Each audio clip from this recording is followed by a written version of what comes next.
Welcome back to my YouTube channel Target Study में आप सभी का बहुत बहुत स्वागत है।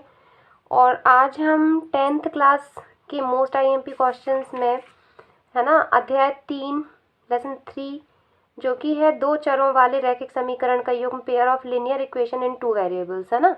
इसके मोस्ट आईएमपी क्वेश्चंस पढ़ेंगे। सबसे पहले जो मैंने क्वेश्चन लिया है ये संबंधित है आपके जो 30 नंबर के ऑब्जेक्टिव आ रहे हैं उसमें एक तो पूछना ही पूछना है इससे संबंधित ऑब्जेक्टिव, मतलब आपके 2 नंबर इससे आपको मिल जाएंगे अगर आपसे ये वाले क्वेश्चंस अच्छे से करते बन जाते हैं। तो यहाँ पे दिया है अनुपात A1 B1/B2 और C1/C2 की हमें क्या करना है, तुलना करना है और फिर बताना है कि जो युग्म है वो प्रतिच्छेद कर रहा है, समांतर है अथवा संपाती है।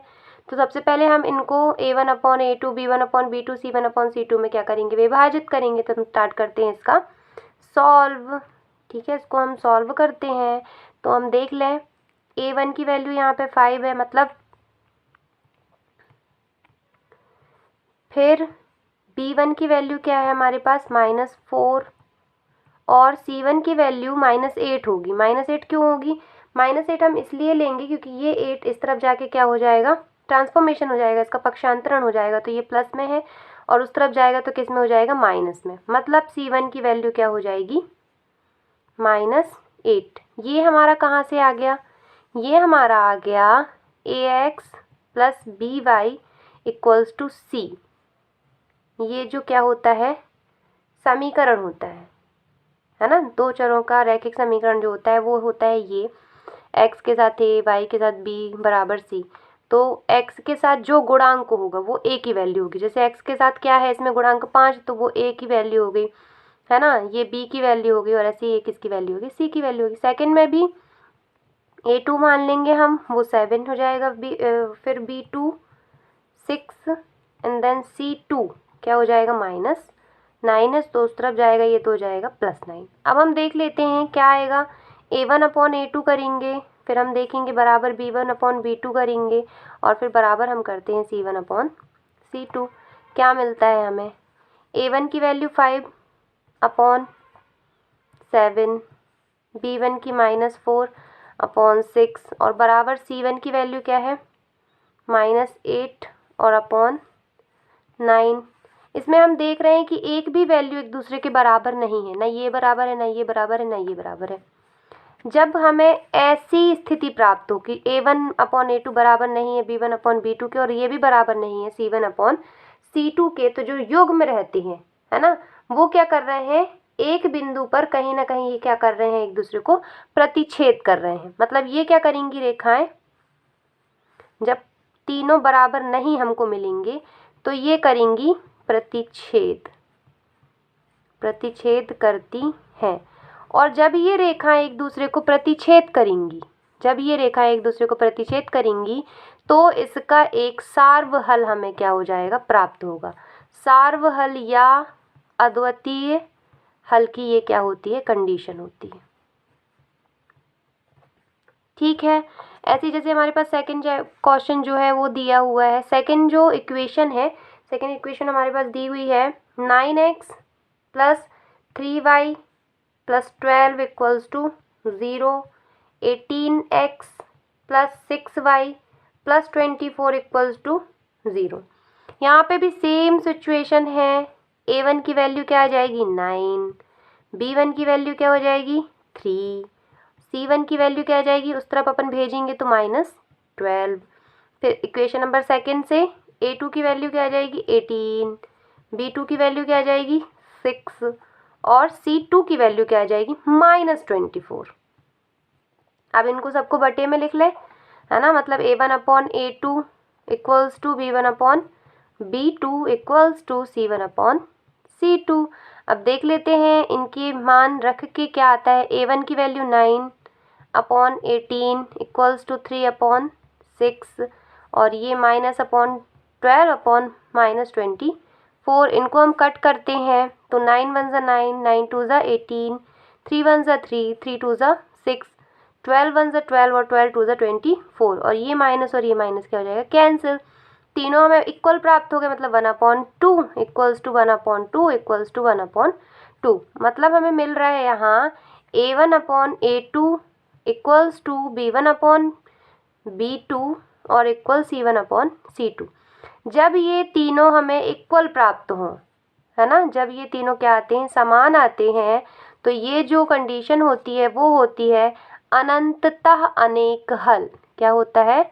अनंततः अनेक हल। और ये कब होगी? जब तीनों बिंदु, मतलब कितने भी बिंदु हों, उसमें हमें एक ही रेखा में सारे बिंदु प्राप्त हों।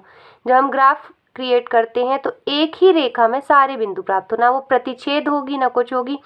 दोनों समीकरण के जितने भी मान होंगे वो हमें एक ही रेखा में प्राप्त होंगे, मतलब संपाती रेखा हमें प्राप्त होगी, है ना, संपाती रेखा या संपाती बिंदु हमें प्राप्त होंगे। ऐसे तीसरा जो दिया गया है वो दिया है हमारे पास थर्ड जो इक्वेशन है, थर्ड इक्वेशन दी गई है हमारे पास 6x - 3y + 10 = 0, then 2x - y + 9 = 0।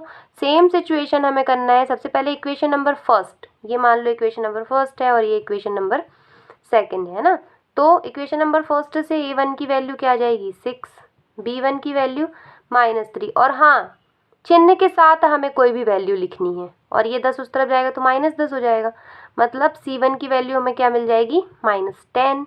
And then equation number second से A2 की वैल्यू क्या आ जाएगी? 2, B2 की वैल्यू क्या आ जाएगी? कुछ नहीं है, मतलब 1, -1, एंड देन C2 की वैल्यू क्या आ जाएगी? 9, -9, ये उस तरफ जाएगा तो, है ना। अब इसको हम बटे में लिख लें, मतलब A1/A2 equals to B1/B2 equals to C1/C2, है ना। अब अपन मान रखते हैं, देखते हैं A1/A2 की वैल्यू 6/2, देन B1/B2 की value -3/1, and then equals to -10/-9। Cut करें, 2 3 ज़ा 6, है ना। ये माइनस और ये माइनस क्या हो जाएगा? कैंसिल। यहाँ भी माइनस से माइनस कैंसिल। क्या आ गया हमारे पास? आ गया यहाँ पे 3 =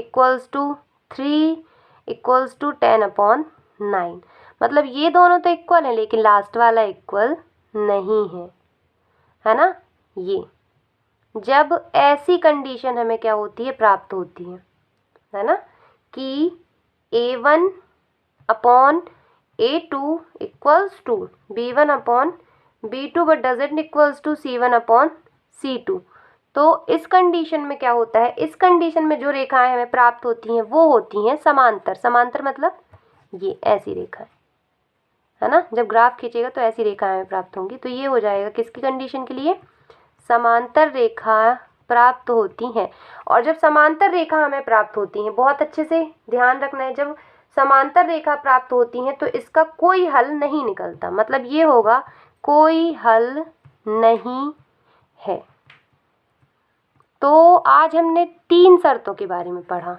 जब ये तीनों डजेंट इक्वल आते हैं, है ना, मतलब तीनों इक्वल नहीं है, तब दो रेखाएं क्या करती हैं? प्रतिच्छेद करती हैं।